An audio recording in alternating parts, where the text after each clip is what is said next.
श्री कृष्ण गोविंद हरे मुरारी, हे नाथ नारायण वासुदेवा, पितु मातु स्वामी सखा हमारे, हे नाथ नारायण वासुदेवा।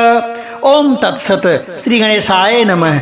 श्रीमद्भागवत महापुराणम तृतीय स्कंद अथ पंचविंशो अध्याय।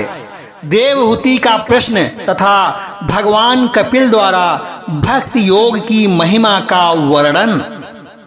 शौनक जी ने पूछा कि सूत जी, तत्वों की संख्या करने वाले भगवान कपिल साक्षात अजन्मा नारायण होकर भी लोगों को आत्मज्ञान का उपदेश करने के लिए अपनी माया से उत्पन्न हुए थे। मैंने भगवान के बहुत से चरित्र सुने हैं, तथापि इन योगी प्रवर पुरुष श्रेष्ठ कपिल जी की कीर्ति को सुनते सुनते मेरी इंद्रियां तृप्त नहीं होती। सर्वथा स्वतंत्र श्रीहरि अपनी योग माया द्वारा भक्तों की इच्छा के अनुसार शरीर धारण करके जो जो लीलाएं करते हैं वे सभी कीर्तन करने योग्य हैं। अतः आप मुझे वे सभी सुनाइए, मुझे उन्हें सुनने में बड़ी श्रद्धा है। सूत जी कहते हैं कि मुने, आपकी ही भांति जब विदुर जी ने भी यह आत्मज्ञान विषयक प्रश्न किया था तो श्री व्यास जी के सखा भगवान मैत्रेय जी प्रसन्न होकर इस प्रकार कहने लगे। श्री मैत्रेय जी ने कहा कि विदुर जी, पिता के वन में चले जाने पर भगवान कपिल जी द्वारा माता प्रिय करने की इच्छा से उस बिंदुसर तीर्थ में रहने लगे। एक दिन तत्व समूह के पारदर्शी भगवान कपिल कर्म कलाप से विरत होकर आसन पर विराजमान थे। उस समय ब्रह्मा जी के वचनों का स्मरण करके देवहूति ने कहा। देवहूति बोली, भूमन प्रभो, इन दुष्ट इंद्रियों की विषय लालसा से मैं बहुत ही ऊब गई हूँ और इनकी इच्छा पूरी करते रहने से ही घोर अज्ञाना अंधकार में पड़ी हुई हूँ। अब आपकी कृपा से मेरी जन्म परंपरा समाप्त हो चुकी है। इसी से इस दुस्तर अज्ञानान अंधकार से पार लगाने के लिए सुंदर नेत्र आप प्राप्त हुए हैं। आप संपूर्ण जीवों के स्वामी भगवान आदि पुरुष हैं तथा अंधकार से अंधे पुरुष के लिए नेत्र स्वरूप सूर्य की भांति उदित हुए हैं। देव, इन देह गेह आदि में जो मेरे पन का दुराग्रह होता है वह भी आपका ही कराया हुआ है।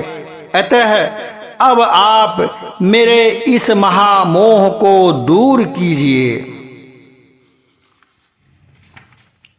आप अपने भक्तों के संसार रूप वृक्ष के लिए कुठार के समान हैं। मैं प्रकृति और पुरुष का ज्ञान प्राप्त करने की इच्छा से आप शरणागत वत्सल की शरण में आई हूँ। आप भगवत धर्म जानने वालों में सबसे श्रेष्ठ हैं। मैं आपको प्रणाम करती हूँ। श्री मैत्रेय जी कहते हैं, इस प्रकार माता देवहूति ने अपनी जो अभिलाषा प्रकट की वह परम पवित्र और लोगों का मोक्ष मार्ग में अनुराग उत्पन्न करने वाली थी।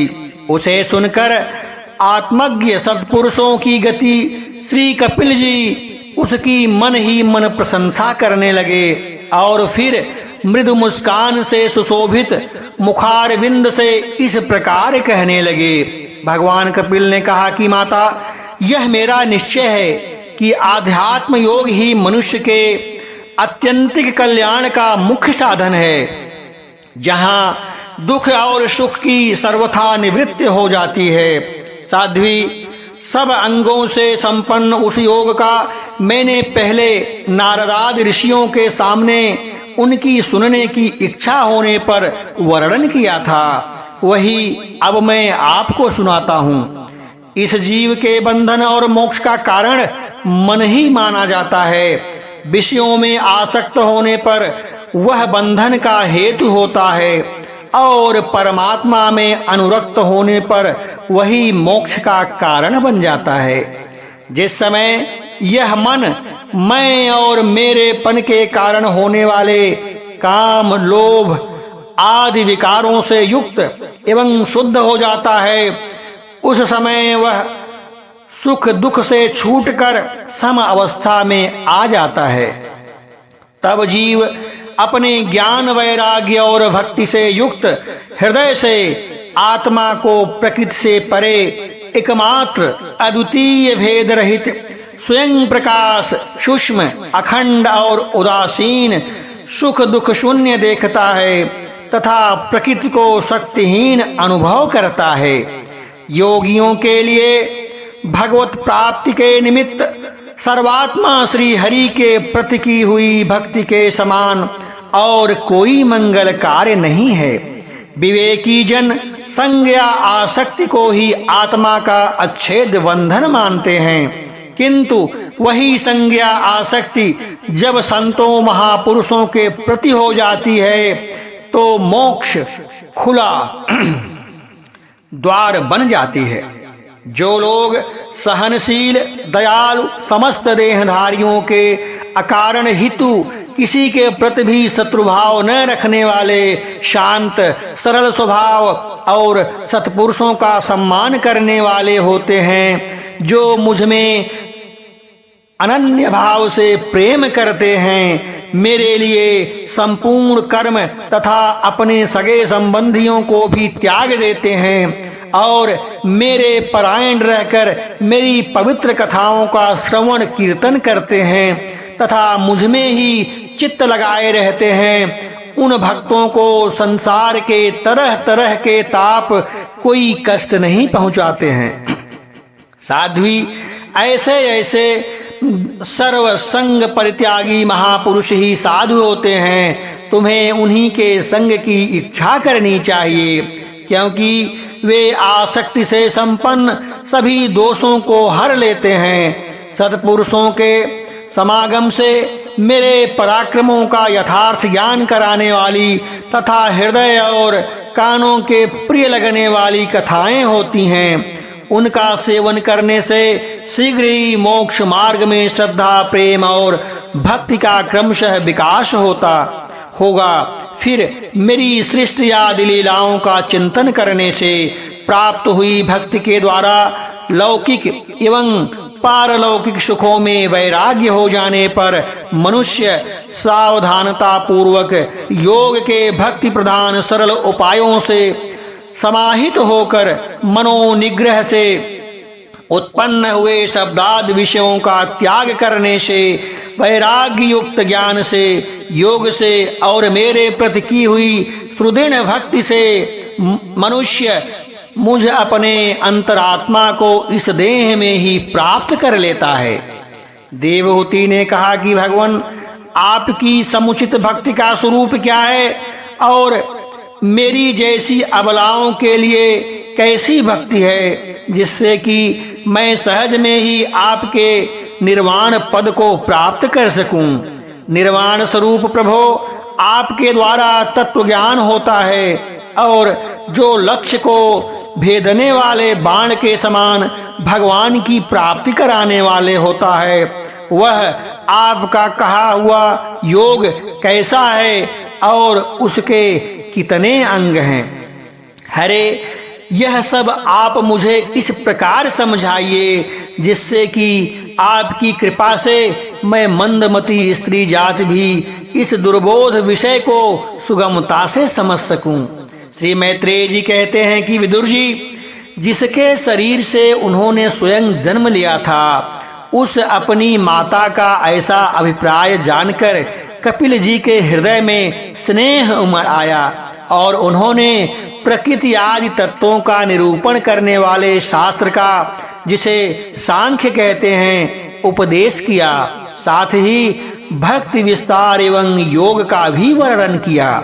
श्री भगवान ने कहा, माता, जिसका चित्त एकमात्र भगवान में ही लग गया है, ऐसे मनुष्य की वेद विहित कर्मों में लगी हुई तथा विषयों का ज्ञान कराने वाली कर्मेंद्रिय एवं ज्ञानेंद्रिय दोनों प्रकार की इंद्रियों की जो सत्व मूर्ति श्री हरि के प्रति स्वाभाविकी प्रवृत्ति है, वही भगवान की अहेतुकी भक्ति है। यह मुक्ति से भी बढ़कर है, क्योंकि जठरानल जिस प्रकार खाए हुए अन्न को पचाता है, उसी प्रकार यह भी कर्म संस्कारों के भंडार रूप लिंग शरीर को तत्काल भस्म कर देती है।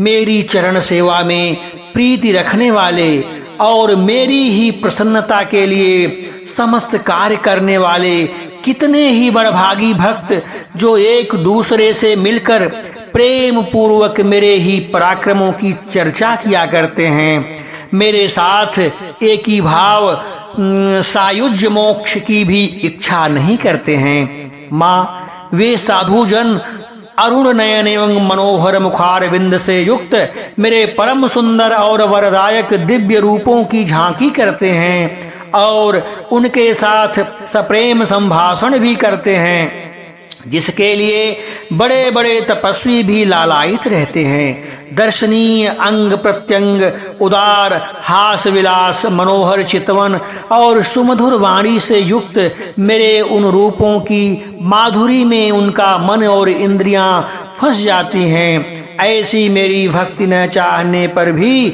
उन्हें परम पद की प्राप्ति करा देती है। अविद्या की निवृत्ति हो जाने पर यद्यपि वे मुझ मायापति के सत्यादि लोकों की भोग संपत्ति भक्ति की प्रविष्टि के पश्चात स्वयं प्राप्त होने वाली अष्ट सिद्धि अथवा वैकुंठ लोक के भवदीय ऐश्वर्य की भी इच्छा नहीं करते, तथापि मेरे धाम में पहुँचने पर उन्हें ये सब विभूतियाँ स्वयं ही प्राप्त हो जाती हैं, जिनका एकमात्र मैं ही प्रिय आत्मा, पुत्र, मित्र, गुरु, सुहृद और इष्टदेव हूँ। वे मेरे ही आश्रय में रहने वाले भक्तजन शांतिमय वैकुंठ धाम में पहुंचकर किसी प्रकार भी इन दिव्य भोगों से रहित नहीं होते हैं और न उन्हें मेरा काल चक्र ही ग्रस सकता है। माता जी, जो लोग इहलोक परलोक और इन दोनों लोकों के साथ जाने वाले वासनामय लिंग देह को तथा शरीर से संबंध रखने वाले जो धन, पशु और गृह आदि पदार्थ हैं, उन सब को और अन्यान्य संग्रहों को भी छोड़कर अनन्य भक्ति से सब प्रकार मेरा ही भजन करते हैं, उन्हें मैं मृत्यु रूप संसार सागर से पार कर देता हूँ। मैं साक्षात भगवान हूँ, प्रकृति और पुरुष का भी प्रभु हूँ तथा समस्त प्राणियों का आत्मा हूँ। मेरे सिवा और किसी का आश्रय लेने से मृत्यु रूप महाभय से छुटकारा नहीं मिल सकता। मेरे भय से यह वायु चलती है, मेरे भय से सूर्य तपता है, मेरे भय से इंद्र वर्षा करता है और अग्नि जलाती है तथा मेरे ही भय से मृत्यु अपने कार्य में प्रवृत्त होता है। योगी जन ज्ञान वैराग्य युक्त भक्ति योग के द्वारा शांति प्राप्त करने के लिए मेरे निर्भय चरण कमलों का आश्रय लेते हैं। संसार में मनुष्य के लिए सबसे बड़ी कल्याण प्राप्ति यही है कि उसका चित्त तीव्र भक्ति योग के द्वारा मुझ में लगकर स्थिर हो जाए। श्रीमद्भगवते महापुराणे परमहंस्या संहिता तृतीय स्कंदे कपिलोपाख्याने पंचविंशो अध्याय संपूर्णं। बोलो वृंदावन बिहारी लाल की जय।